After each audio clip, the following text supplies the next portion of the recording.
Good morning, student. Welcome back to Arpan International School. I am your EVS teacher, Mrs. Neelam, going to teach you our new lesson number 16, a busy month. A busy month. Can you tell me the meaning of this? A month means what? A month. Just like every month. In a 1 year, 12 months are there. And a busy. Busy means what? Having lot of work, that we called as a busy. So in this lesson we are going to see about the some information about the different birds, and the lesson name is a busy month, chapter number 16. Let's start the reading. Open your textbook, page number 120. I am starting reading. Keep your pencil on that line. So here, Bal Mandir, Bhavnagar, 13 April 1936. A date was given here and a place name, that is a Bhavnagar. First one, dear children. Dear children, it is 3 o'clock in the afternoon. What's the time is there? 3 o'clock in the afternoon. यानी afternoon के 3 o'clock. There are no clouds in the sky. There were no clouds in the sky. Sky में एक भी clouds नहीं है. The sun is burning hot. और जो sunlight है वो क्या है? काफ़ी तेज़ है. ओके और काफ़ी क्या हो रही है? गर्मी हो रही है. टेम्परेचर काफ़ी हाई है.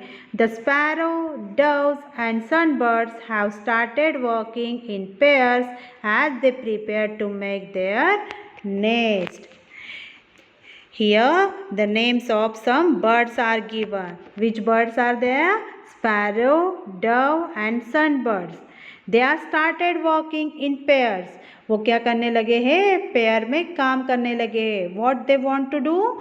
As they have to prepare to make their nest. तो अपना वो नेस्ट तैयार करने के लिए sparrow, dove and sunbird, this all the 3 birds are working in pair.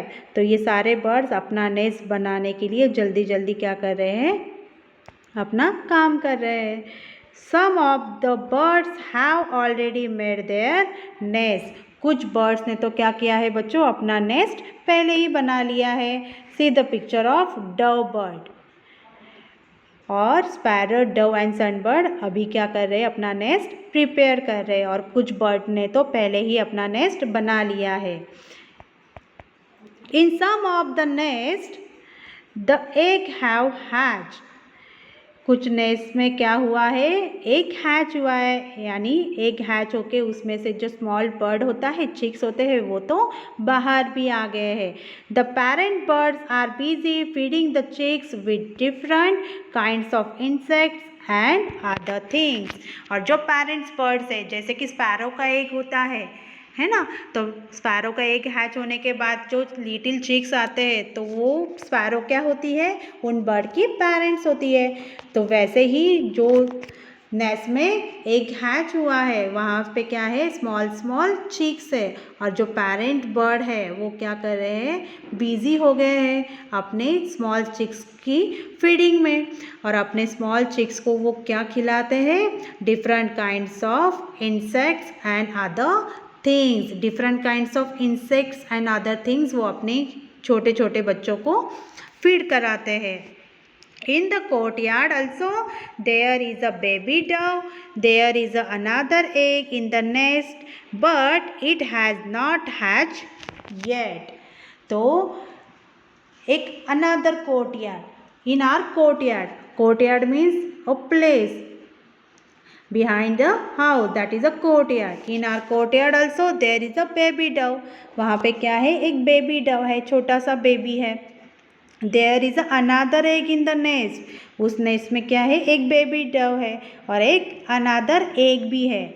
But the egg has not hatched yet. पर वो एग अभी हैच नहीं हुआ है. उसमें क्या है? एग में एक स्मॉल बेबी है और एक नेस्ट में क्या है? एक बेबी डव भी है. Okay, see the next.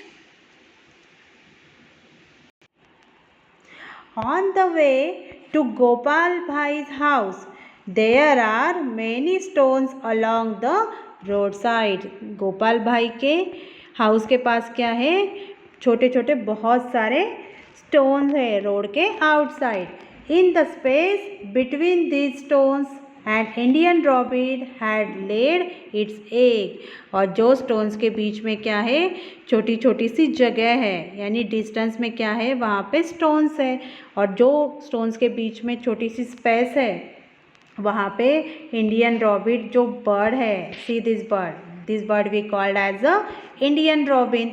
ये इंडियन रॉबिन बर्ड ने क्या किया है, अपने एग्स ले किए हैं, यानी उसने वहाँ पे अपने अंडे दिए हैं।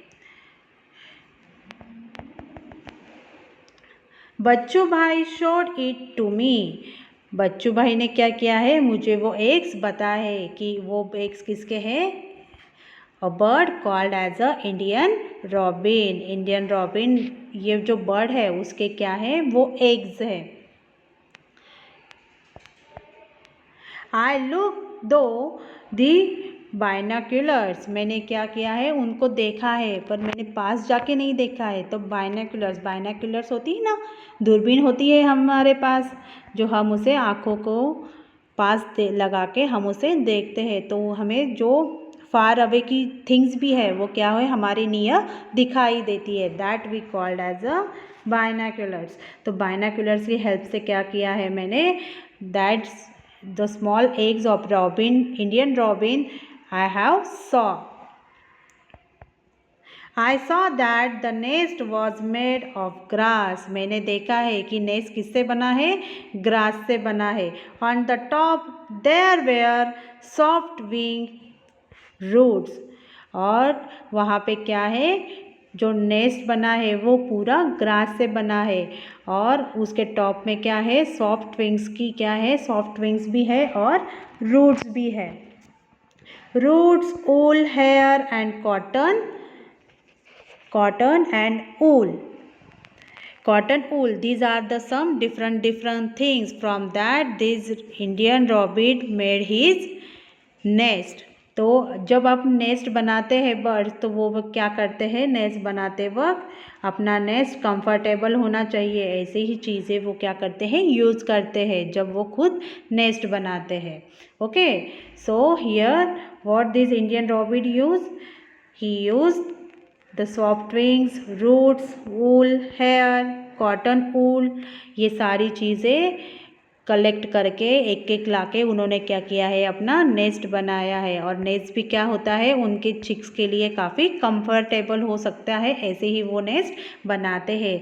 This is how the robin makes its nest, what a soft and cosy home for its chicks. जैसे ही मैंने आपको कहा कि बर्ड्स भी क्या करते हैं बच्चों, ऐसे घर बनाते हैं, ऐसे नेस्ट बनाते हैं कि उनके बच्चों के लिए, यानी उनकी छोटे चिक्स के लिए क्या होता है, वो घर काफ़ी सॉफ्ट होता है, कोजी होता है एंड कंफर्टेबल होता है। जैसे कि हमारे पेरेंट्स जो होते हैं, they are making home for us, but how they make that, they make it very comfortable. हमारे पेरेंट्स भी हमारे लिए घर बनाते हैं, कैसे घर बनाते हैं, ऐसे घर बनाते हैं कि वो हमारे लिए काफ़ी कंफर्टेबल होता है, सारी जो चीज़ें होती है उसमें अवेलेबल होती है। वैसे ही क्या होते हैं, ये बर्ड पेरेंट्स भी ऐसे होते हैं जो अपने नेस्ट के लिए ऐसे नेस्ट बनाते हैं, ऐसी चीज़ें बनाते हैं कि अपने बच्चों के लिए वो काफ़ी सॉफ्ट सा नेस्ट तैयार करते हैं। अंडरस्टूड।